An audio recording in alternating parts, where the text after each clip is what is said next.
untuk kita semua. Saya Delina Sasoeng dari Prodi Pendidikan Agama Kristen di kelas D dengan NIM 250101020. Pada kesempatan kali ini saya akan memenuhi tugas ujian akhir semester dari mata kuliah Sejarah Gereja. Topik yang akan saya bahas adalah Gereja di Asia II.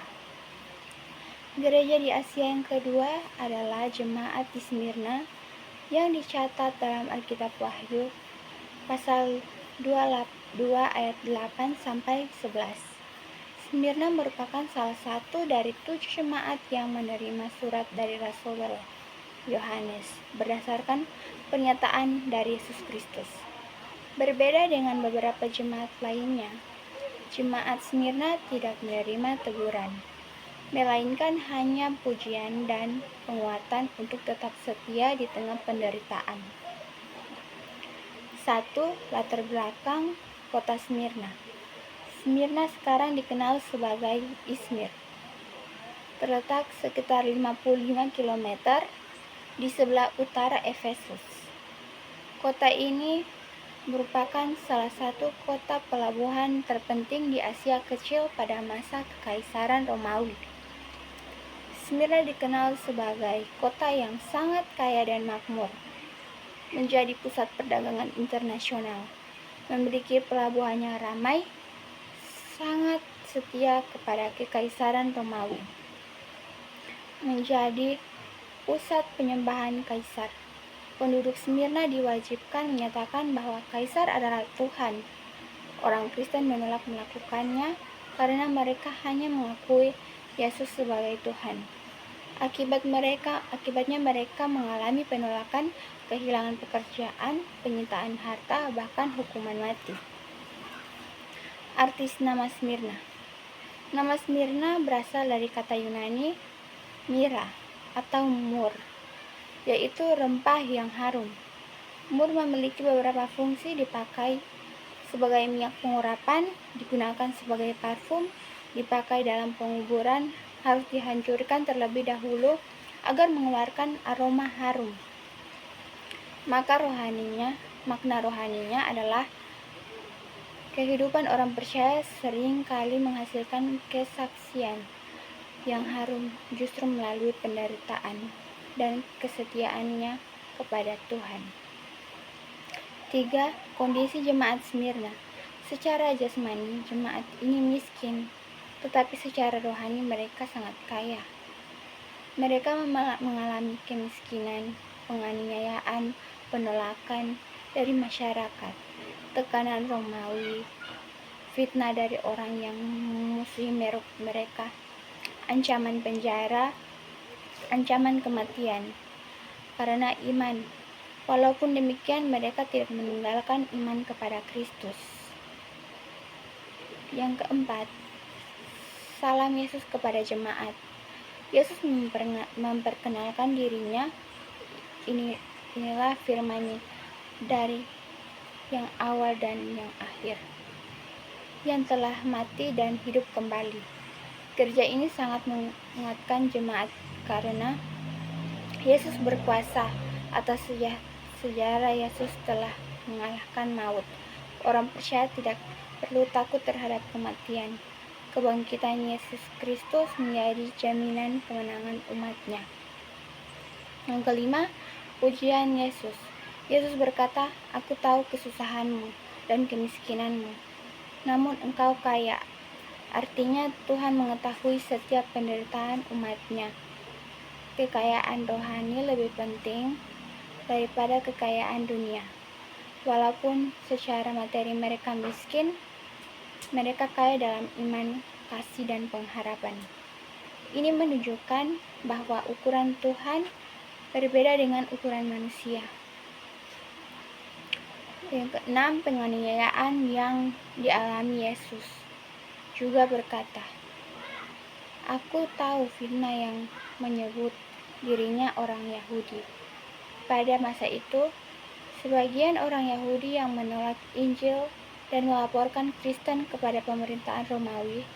Akibatnya, banyak orang Kristen dipenjara, disiksa, kehilangan pekerjaan, kehilangan keluarga, dibunuh karena mempertahankan iman. Yang ketujuh, peringatan Yesus. Yesus berkata, jangan takut terhadap yang engkau derita. Artinya penganiayaan masih akan datang. Orang percaya dipanggil untuk tetap setia. Tuhan mengetahui batas penderitaan umatnya. Yesus juga mengatakan bahwa iblis akan memasukkan beberapa orang ke dalam penjara untuk mencoba mereka. Dan kedelapan, 10 hari penderitaan.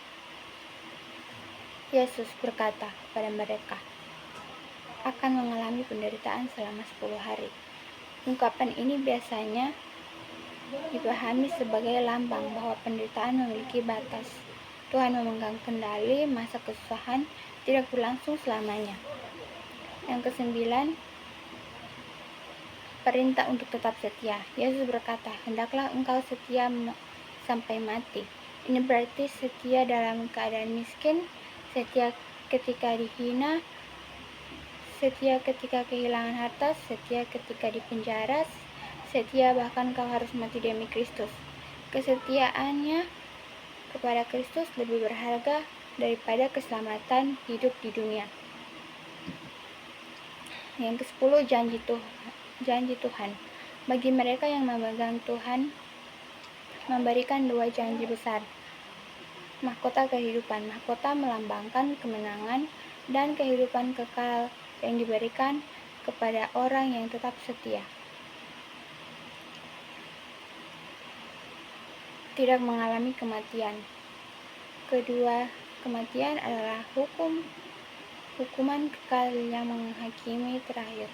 Orang percaya kepada Kristus tetapi akan memperoleh yang kekal bersama Tuhan. Yang ke-11, tokoh terkenal dari Smyrna. Salah satu tokoh terkenal dari Smyrna adalah Polikarpus.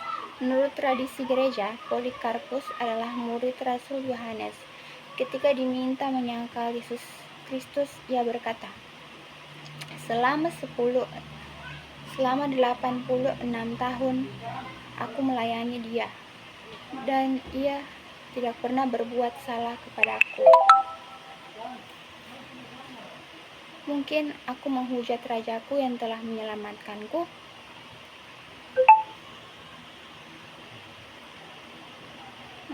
Karena kesetiaannya, ia dihukum mati sebagai martir. Kisahnya menjadi teladan bagi banyak orang Kristen sepanjang sejarah. Pelajaran rohani dari jemaat Smyrna. Beberapa pelajaran penting di gereja Smyrna adalah kesetiaannya kepada Yesus Kristus lebih penting daripada kekayaan hidup. Kekayaan rohani lebih berharga daripada materi. Tuhan mengetahui setiap penderitaan umatnya. Penganiayaan tidak dapat memisahkan orang percaya dari kasih Kristus. Penderitaan memiliki batas di bawah kendali Tuhan. Orang yang tetap setia akan menerima mahkota kehidupannya, dimenangkan sejati. Bebas dari penderitaannya, tetap setia di tengah penderitaannya. Jadi kesimpulannya, jemaat di Smyrna adalah contoh gereja yang sangat setia penderitaannya.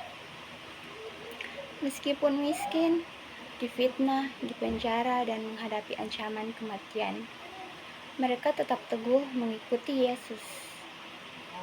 Karena kesetiaan itu, Yesus tidak memberikan teguran kepada mereka, melainkan pujian, penguatan, dan janji akan mahkota kehidupan serta keselamatan dari kematian kedua. Kisah jemaat Smyrna mengajarkan bahwa nilai seseorang percaya tidak ditentukan oleh kekayaan atau kenyamanan hidup, melainkan oleh kesetiaan kepada Yesus Kristus